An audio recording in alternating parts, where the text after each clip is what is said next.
Ta boîte est en crise. Peut-être une restructuration, un client stratégique qui s'envole, une vague de démissions, ou simplement un contexte qui s'effondre sous tes pieds. Et dans ce chaos, ton équipe lève les yeux, pas vers le DG, pas vers les RH, vers toi. Tu tiens encore. Mais pour combien de temps?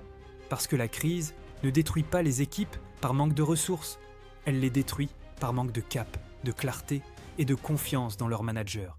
Et la vérité que personne ne te dit, c'est que gérer une crise, ça ne s'improvise pas, ça repose sur des réflexes précis que la plupart des managers n'ont jamais vraiment développés.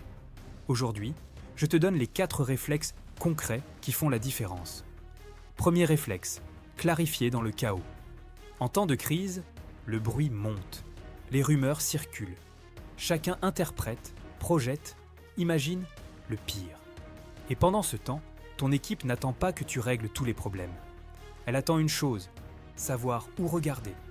Ton premier rôle, ce n'est pas de tout résoudre, c'est de réduire l'incertitude, immédiatement. Concrètement, ça ressemble à quoi? Une communication courte, directe, honnête. Pas un mail de 800 mots avec des formules RH. Un message en 3 points. Voilà ce qu'on sait, voilà ce qu'on ne sait pas encore, voilà ce que j'attends de toi dans les 48 prochaines heures. Pense au capitaine d'un navire en pleine tempête. Il ne descend pas réparer les voies d'eau lui-même. Il donne le cap, il parle, il oriente. Et l'équipage se met en mouvement. Un manager qui clarifie dans le chaos redonne à son équipe quelque chose d'essentiel, le sentiment de contrôle. Et quand les gens ont l'impression de reprendre le contrôle, même partiellement, ils retrouvent leur énergie. Ce n'est pas du management de crise avancé, c'est du leadership de base. Mais sous pression, c'est ce qui fait la différence entre une équipe qui se fige et une équipe qui avance. Deuxième réflexe, absorber la pression sans la transmettre. Tu es sous pression, c'est normal. Ton N+1 te pousse, les délais se resserrent, les attentes s'accumulent. Mais si tu fais redescendre cette pression telle qu'elle sur ton équipe, tu crées un effet cascade. La tension monte, les erreurs se multiplient, les gens se ferment. Et tu perds le contrôle de ce que tu voulais accélérer.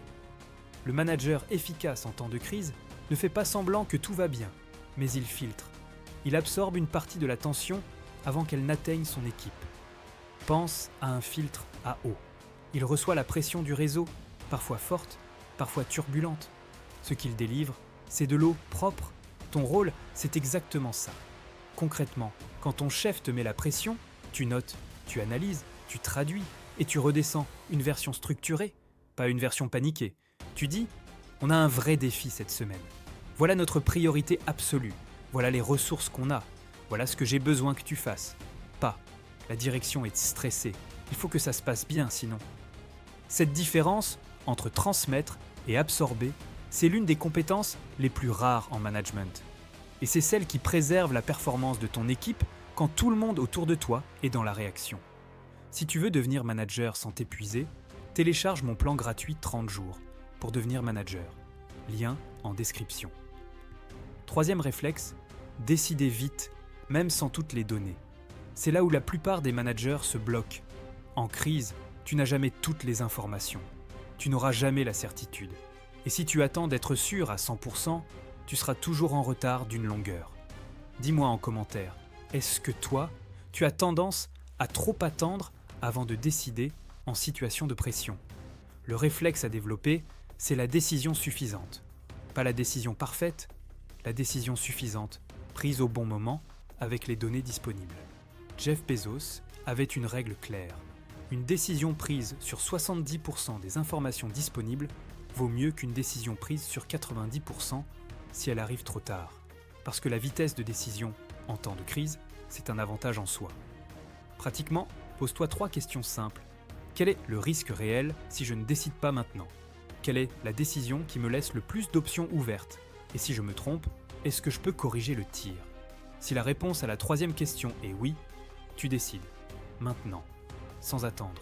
4e réflexe, redonner du sens quand tout vacille. En période de crise, les gens ne perdent pas d'abord leur motivation. Ils perdent leur sens. Ils se demandent, à quoi ça sert encore ce qu'on fait? Est-ce que ça vaut le coup de s'investir autant dans un contexte aussi instable? Et c'est là que ton rôle de manager devient profondément humain. Tu n'as pas besoin d'un grand discours ou d'une présentation PowerPoint.